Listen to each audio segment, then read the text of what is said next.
야고보서 2장 14절에서 19절입니다. 야고보서 2장 14절에서 19절 말씀입니다. 내 형제들아, 만일 사람이 믿음이 있노라 하고 행함이 없으면 무슨 유익이 있으리요? 그 믿음이 능히 자기를 구원하겠느냐?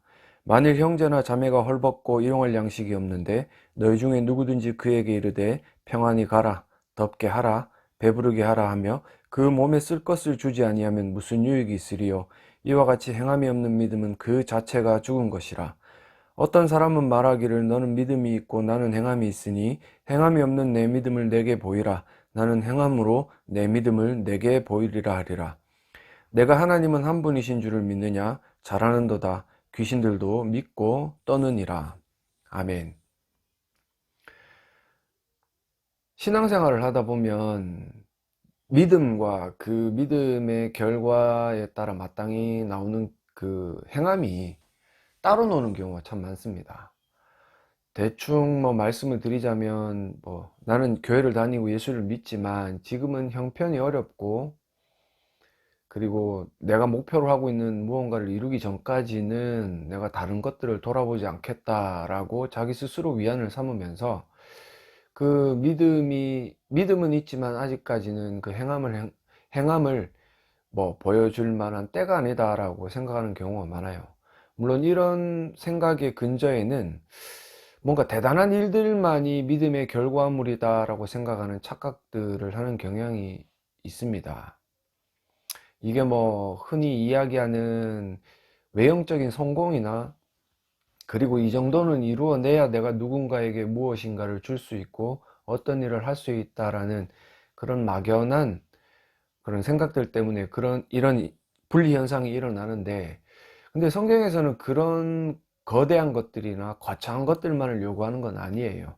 하나님께서 우리들에게 뭔가 대단한 성공을 이루어낸 뒤에 이웃들을 돕도록 하는 그런 것들을 요구하시는 분도 아니고, 그런 일들을 통해서 만약에 하나님의 영광만을 드러낸다라고, 그런 큰 일들만, 외형적인 성공이나 막대한 부를 가지고 행하는 일들만이 하나님의 영광을 드러낸다라고 생각하면 이 또한 굉장히 큰 착각이라는 것을 우리는 깨달아야 됩니다. 그렇다고 해서 그렇게 내가 믿음이 있지만 지금은 때가 아니다, 성공하면 하겠다, 그래서 성공했다고 해서 그 사람들이 정말 이웃들을 돌아보고 이웃을 구제하는 일들을 하는 경우는 참 흔치 않습니다. 그래서 믿음이라는 것은 결국 그 행함이 즉각적이다라고 말씀드리기는 조금은 무리가 있겠지만, 그래도 뒤로 분리해서 뭔가 생각을 하고 뒤로 미루어서 하는 그런 일들이 일어나지는 않는다는 것을 우리가 명심을 해야 됩니다. 마태복음 23장 23절에 보시면, 화 있을진저 외식하는 서기관들과 바리새인들이여, 너희가 박하와 회양과 근처의 11조는 들이되 율법의 더 중한 바 정의와 긍휼과 믿음은 버렸도다. 그러나 이것도 행하고 저것도 버리지 말아야 할지니라. 예수님께서 종교적인 예전 의식이나 그런 종교적인 어떤 외형적으로 드러나는 일들만을 중요하게 생각할 것이 아니라, 그것들이 담고 있는 율법의 더 중한 바 정의와 긍휼과 믿음까지도 행해야 그것이 온전한 것이다. 이도 저도 버리지 말아야 한다라고 분명히 못 박아 말씀을 하고 계십니다.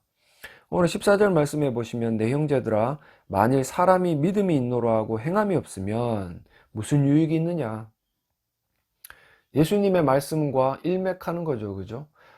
예전적으로 예배에는 굉장히 집중하고 교회 행사에는 집중하지만 그 밖의 일들, 진짜 성도가 가져야 되는 믿음의 행함이 없는 것들은 유익이 없는 것, 즉 죽은 믿음이다.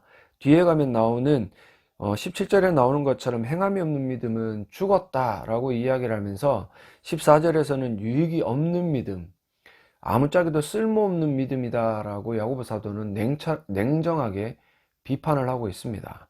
그러면서 그 믿음이 능히 자기를 구원하겠느냐라고 수사적 의문문을 사용해서, 그런 믿음은 구원할 수 없는 믿음이다. 구원할 수 없는 믿음은 죄송하지만 불신앙입니다. 믿음이 아닌 거예요. 여기서는 무슨 믿음이 믿음이 있노라. 그리고 믿음이 자기를 구원하겠느냐 라고 이야기를 하면서 행함이 없는 믿음도 있는 것처럼 표현을 하고 있지만, 결국 이 말씀들을 요약해서 정리를 해본다면 행함이 없는 믿음은 자기를 구원할 수 없는 믿음, 그 주관적인 믿음일 뿐이고, 그 믿음은 17절에 이야기하는 것처럼 죽은 믿음, 쓸모없는 믿음, 개인의 무슨 신념이라든지 개인의 의지에서 비롯되는 것들이다 라고 분명히 이야기를 하거든요.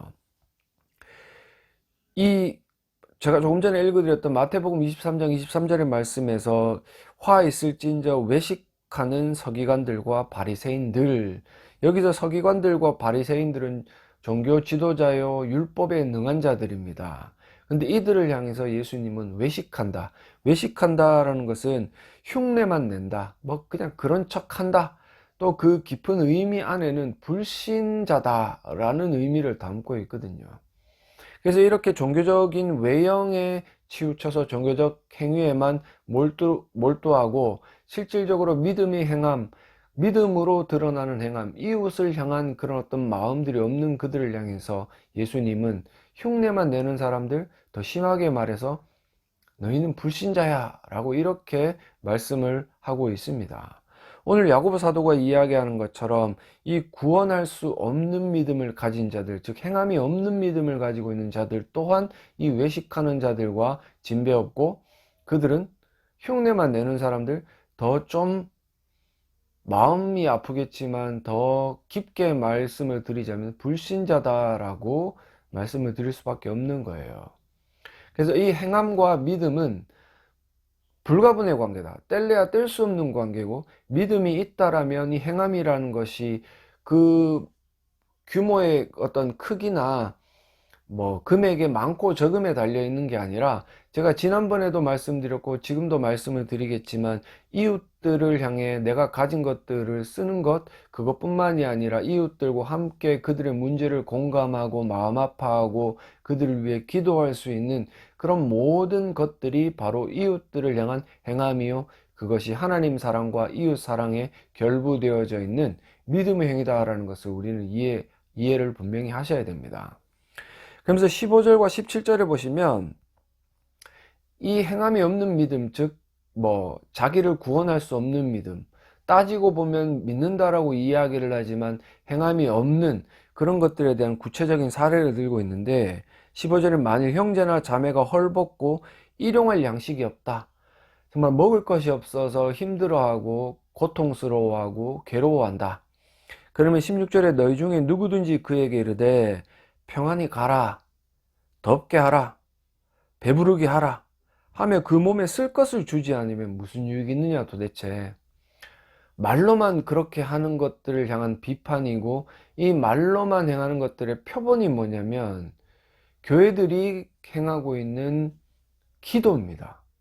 뭐 이렇게 말씀을 드리면 너무 좀 너 이단 아니냐라고 말씀을 하실 수도 있겠지만, 사실상 교회가 지금 이웃들, 즉 믿지 않는 자들이지만 주변에서 힘들어하고, 이 추운 겨울에, 오늘도 날씨가 굉장히 춥더라고요.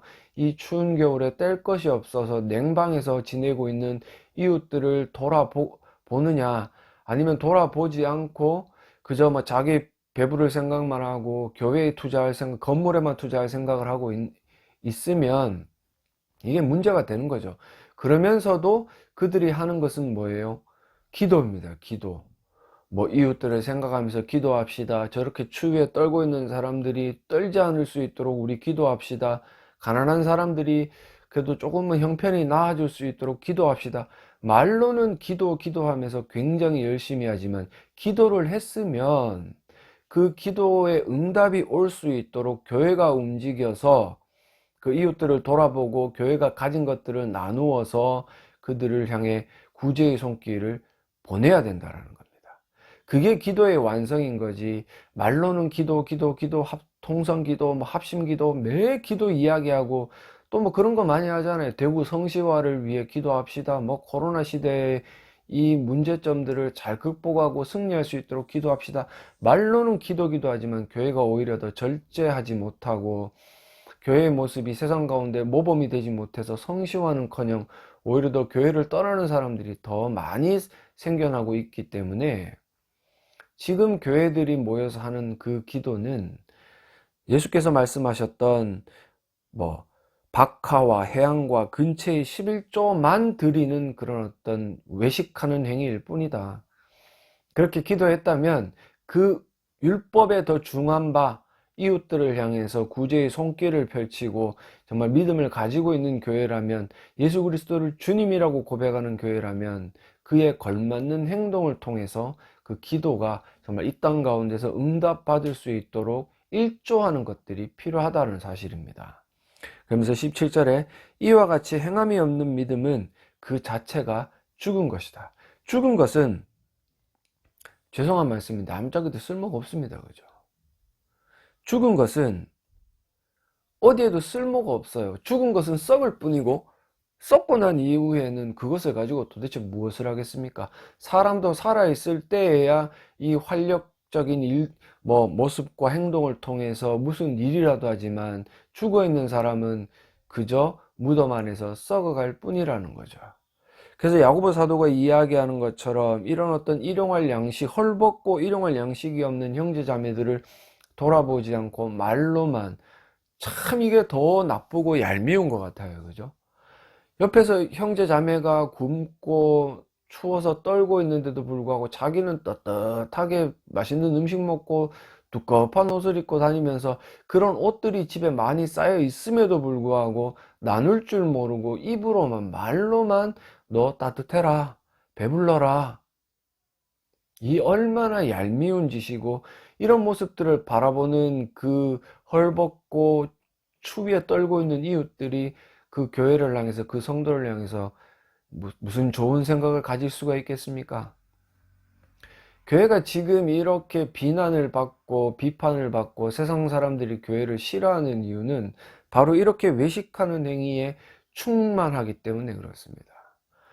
교회는 뭐 날이 갈수록 뭐 멀쩡한 건물도 때려 부시고 거기다가 더 큰 건물을 짓기도 하고, 뭐 교회 안에 외장도 바꿨다가 이랬다가 음향시설도 바꿨다가 이랬다가 영상도 바꿨다가 이랬다 저랬다, 모든 것들에 돈은 투자를 하면서 실상은 돈을 써야 되는 그 불우하고 좀 위험하고 힘듦에 처해 있는 형제자매들을 돌아보지 않는다.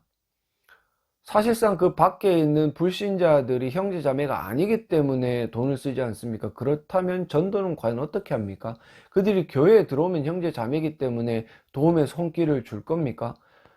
저는 교회 사역을 했지만 그 교회 안에 있는 가난한 이웃조차도 돌아보지 않는 교회들이 너무나 많다는 것을 제 눈으로 직접 봤기 때문에, 글쎄요, 실상 우리가 말로는 전도를 한다라고 이야기를 하지만 전도는 입으로만 되는 게 아니라 이 믿음이, 교회에 믿음이 있다라는 것을 증명할 만한 행함이 있어야 된다라는 사실을 저는 강조를 하고 싶어요.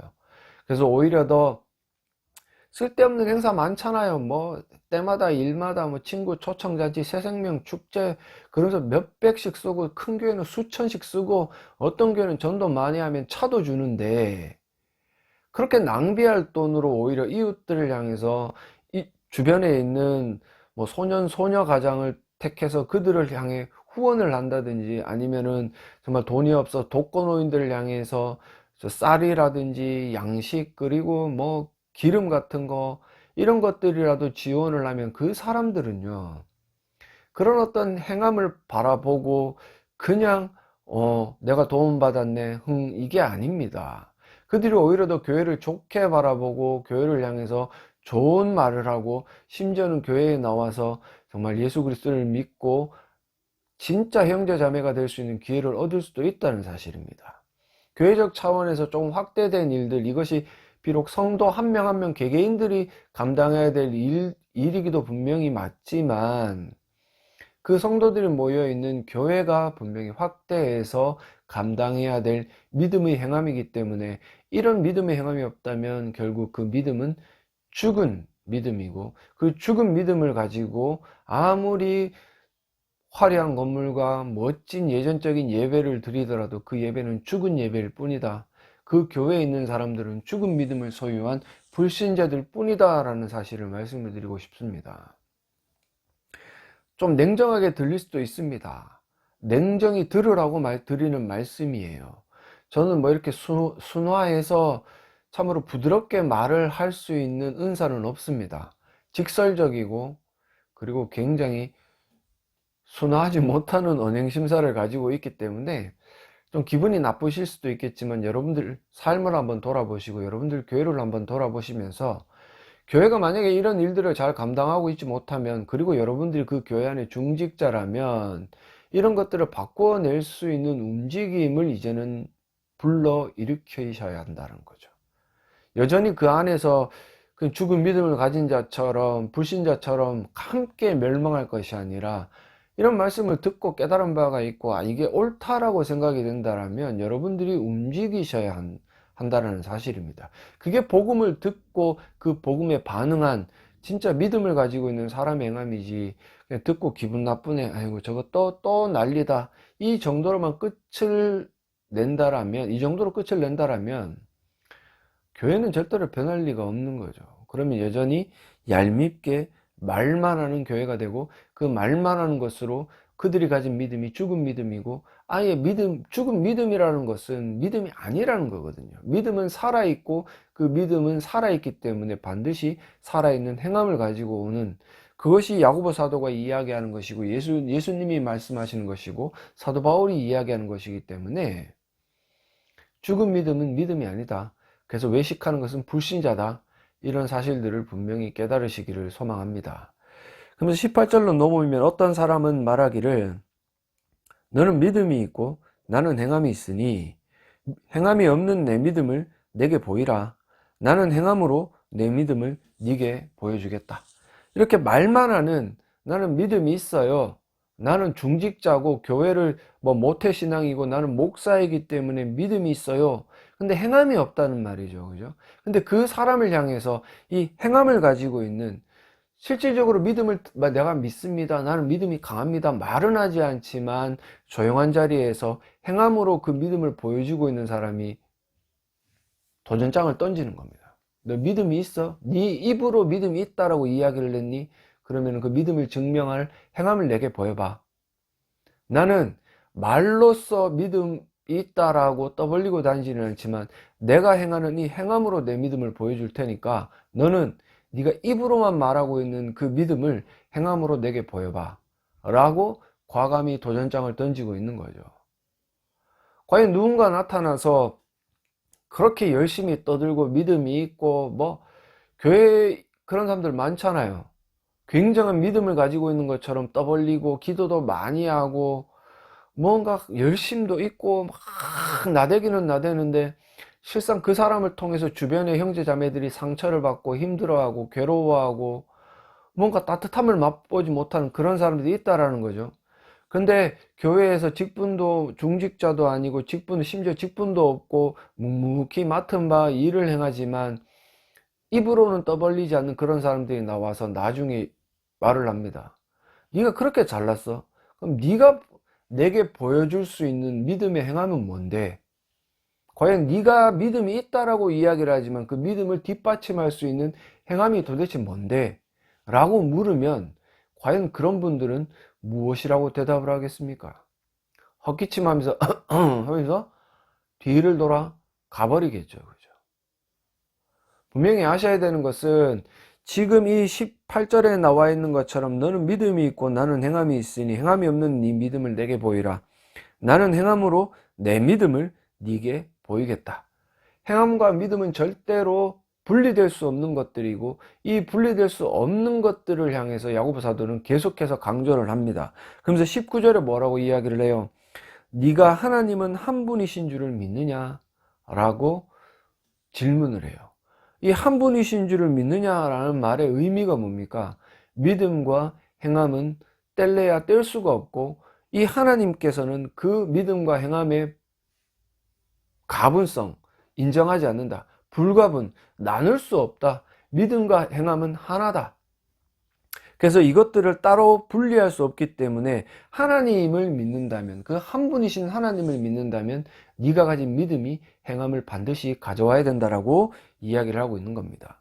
요한일서 3장 10절에 이러므로 하나님의 자녀들과 마귀의 자녀들이 드러나나니 무릇 의를 행하지 아니하는 자나 또는 그 형제를 사랑하지 아니하는 자는 하나님께 속하지 아니하였다 라고 이야기를 하면서 의를 행하지 않는 자, 형제를 사랑하지 않는 자가 동급이고 이 자들은 하나님의 자녀가 아니라 마귀의 자녀다 라고 요한 사도 또한 분명히 못 박아 이야기를 하고 있습니다. 의의 반대말이 뭡니까? 의의 반대말은 죄입니다. 그죠? 그래서 의인의 반대말이 죄인이고 지금 여기서 이야기하는 의를 행하지 않는 것과 형제를 사랑하지 않는 것이 동급이라면 의와 형제를 사랑하는 것은 같은 말이죠. 그죠? 그래서 의인은 형제를 사랑하는 자고 이 형제를 사랑하는 것은 결국 의로운 행위, 즉 율법을 행하는 행위, 믿음의 행위, 하나님께서 예수께서 우리에게 말씀하셨던 율법의 완성이 되는 하나님을 사랑하고 이웃을 사랑하는 행위가 되는 거예요. 그래서 이렇게 의를 행하지 않는 죄된 행위가 또한 반대로 뒤집어 이야기를 한다면 형제를 사랑하지 않고 그 형제를 돌보지 않는 행위. 이해가 가시죠? 그죠? 그래서 이 요한 1서 3장 10절의 말씀을 통해서 분명히 깨달아야 되는 것은 하나님께 속한 자녀는 의를 행하는 자, 그 의를 행하는 것은 형제를 사랑하는 자, 반대로 마귀의 자녀들은 의를 행하지 않고 죄를 행하는 자, 이 죄를 행하는 게 뭐예요? 형제를 사랑하지 않는 것이다 라고 우리가 이해를 하면서 하나님은 한 분이시기 때문에 이 의인이 되었, 우리가 예수를 믿고 의인이라 칭함을 받고 의인이 되었다라면 하나님께서 요구하시는 형제를 사랑하는 것, 즉 믿는 자가 반드시 가져야 되는 형제를 사랑하는 그 행위가 보여져야 된다는 사실을 우리들에게 교훈으로 주고 있는 겁니다.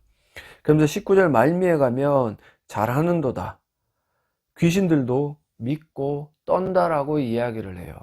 즉 하나님은 한 분이신 줄을 네가 믿느냐, 그게 네가 믿고 있다라면 잘하는 건데, 그렇게 잘하는 것은 형제를 사랑하는 것, 그리고 믿음과 동급의 행위죠. 그런데 귀신들은 그 하나님 한 분 되심을 믿는데 떨어요. 왜 떠냐면 이 하나된 한 분이신 하나님께서 명령하신 명령을 지킬 힘이 없기 때문에 그렇죠. 그게 뭐예요? 하나님을 사랑하고 이웃을 사랑하는 것. 그것을 못하니까 이 마귀들도 한 분 하나님의 명령을 분명히 알고 있음에도 불구하고 못하니까 떠는 거예요. 왜? 심판대 앞에 놓일 것을 그들이 알기 때문에 그렇습니다. 이 마귀들이 하는 짓거리들은 뭡니까? 분열하고 형제자매들을 서로 미워하게 만들고 자기 배만 불리게 만들고 호요식하게 만드는 그런 이기적인 욕심들만 가지게 만드는 것들이 마귀들의 행위이기 때문에 한 분 하나님께서 이웃을 사랑함으로 네가 가진 것들을 나누고 네가 할 수 있는 것들을 형제자매를 도와라 라는 그 말씀에 순종할 수 없기 때문에 떠는 거예요. 왜? 마귀들은 분명히 그것을 알고 있거든요. 그래서 우리가 이 말씀대로 정말 18절과 19절을 통해 여러분들이 조금 도전을 받으셨으면 좋겠어요. 교회에서 입으로만 나는 믿음이 있고 믿음이 있기 때문에 중직자가 되었고 내 믿음 때문에 나는 부자가 되었다, 말로만 떠벌리고 있는 그들을 향해서 조용히 묵묵하게 믿음의 행위를 하고 있는 사람들이 도전장을 던진다면 여러분들은 과연 무엇이라고 대답을 하겠습니까?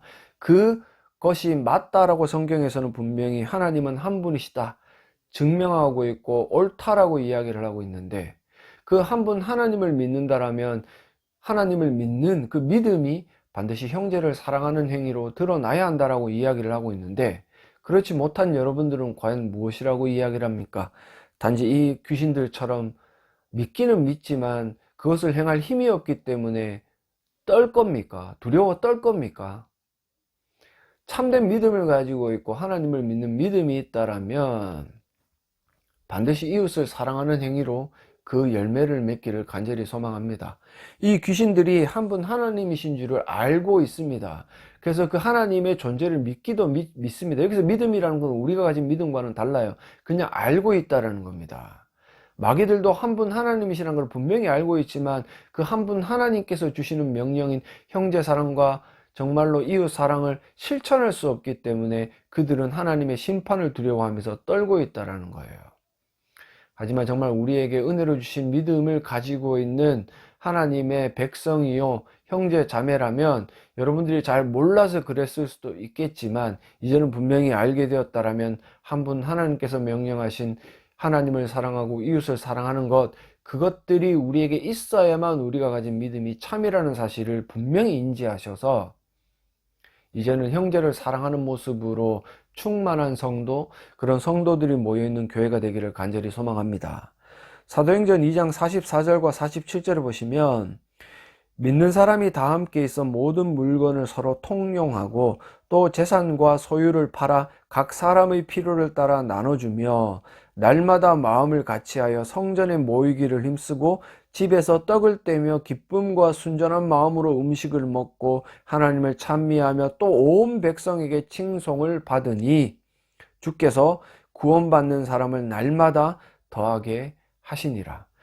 초대교회, 즉 종말론적인 교회, 이 초대교회의 모습을 묘사하고 있는 부분입니다. 물론 이런 일들이 지금 우리네 현실에 100% 적용할 수 있는 부분이 있을 수도 있고 그렇지 않은 부분이 있을 수도 있겠지만, 그래도 이게 진짜 교회의 모습이고, 이런 일들을 감당하는 교회들을 향해서 백성들은 칭찬하였고, 이런 교회들을 향해서 주께서 구원받는 사람을 날마다 더하게 하셨습니다. 입으로만 전도하고 입으로만 나대는 그런 어떤 교회들이 멸망해가는 현실이 이 말씀들을 통해서 왜 그런지에 대한 고찰을 할 수 있도록 하는 부분이 분명히 있는 거예요. 말로만 하는 교회 분명히 멸망할 수밖에 없습니다. 하지만 행함과 그 믿음의 어떤 결과물인 행함으로 충만한 교회가 있다라면, 그 교회들은 실질적으로 전도의 어떤 현장에서 입으로 말하고 입으로 뭔가 설치지 않더라도 주께서 알아서 그 교회에 구원받을 자들을 채워주시고, 또한 세상으로부터 칭찬받는 교회가 되게 하신다는 사실을 명심하셨으면 좋겠어요. 그래서 이 오늘 말씀을 통해서 여러분들 하나님을 믿고 있다라면 하나님의 명령을 우리가 받들어서 행하고, 또한 그러지 못한다면 이 귀신들처럼 두려워 떨 필요가 있습니다. 그렇게 살아가심으로 말미암아 정말 우리가 가진 믿음이 참이라는 것을 증명하시고, 내가 소속된 교회가 진정한 교회라는 것을 증명하셔서 하나님의 영광을 이 땅 가운데 드러내시고 세상 가운데 칭찬받으시고, 정말 주께서 그 가운데 죽어가는 영혼들을 보내셔서 생명이 충만한 교회가 되어지시는 저와 여러분들이 되어지시기를 간절히 소망합니다.